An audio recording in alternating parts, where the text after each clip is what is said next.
In our lesson for April the 24th, we continue the story of the New Testament church as it is described in the book of Acts.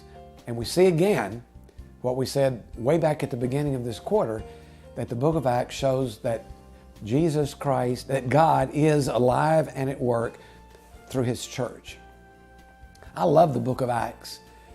It's really the heart of the New Testament because at no other time in Christian history does the church, as it's reflected here in the book of Acts, does the church show the phenomenal growth, the marvelous miracles, the pulsating power, the undaunted boldness, the unlimited fervor that we see here in the New Testament church. Things are clicking.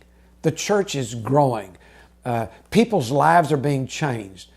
Peter and John stand up to the Sanhedrin, the religious leaders, the powerful religious leaders of the day, and say, we're not going to stop preaching and teaching Jesus Christ. This was a time of dynamic growth and excitement in the life of the church. And then right in the middle of this dynamic growth and spectacular expansion, a problem erupts. A crisis comes. And right in the middle of the most exciting time in the first century church, the possibility is there that the church will split and will never reach its potential. We read about that dilemma in this week's lesson. So why does this happen to the church in the first century when everything's going so well? Well, the simple answer to the question is because the Christians in the first century church are just like us. Think about that. They're just like us. They were great in their courage. They were dynamic in their faith. They were faithful in their pronouncements about Jesus, but they were human beings just like us. They were not perfect. And so as the story of the early church unfolds, we see how even though great things are happening, imperfect human beings throw some glue into the works and threaten the very livelihood of the church. So let's look at that dilemma created by human beings in the first century church as it is spelled out in Acts chapter 6.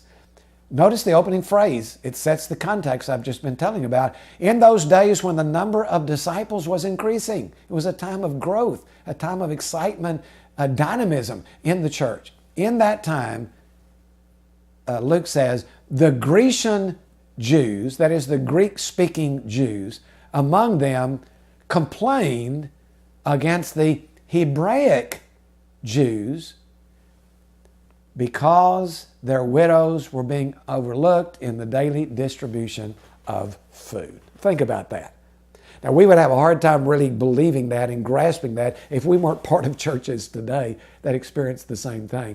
But here is, in the most dynamic time of the church, there's a fight, a church fight between one group and the other group about which side is getting the most food distributed by the church. So let's look at that dilemma as it unfolds. Among those who joined the church are ones that he refers to here as Grecian Jews. Now, these are Jews who speak Greek as their primary language and who have been influenced by Greek culture.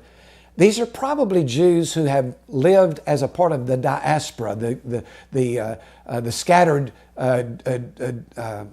kingdom of God, the scattered Jewish group who have been living in all these other countries, and they've picked up these Greek habits. They speak the Greek language. They think in Greek thoughts. And now for some reason, either permanently or temporarily, they're living in Jerusalem, and they have responded to the gospel message and have become a part of the first century church. Among those who joined the church, Luke also identifies the Hebraic Jews. Now, these are Jews who spoke Aramaic as their basic language and who are influenced more by Hebrew culture than by Greek culture. These are people who are steeped in the Old Testament, who think about the Jewish ways, who think about the Jewish religious pattern, who are influenced by that. So we have two different groups in the church.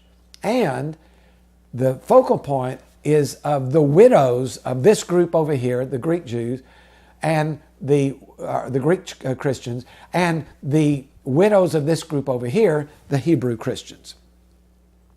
So what is the conflict really about? Let me couch it in some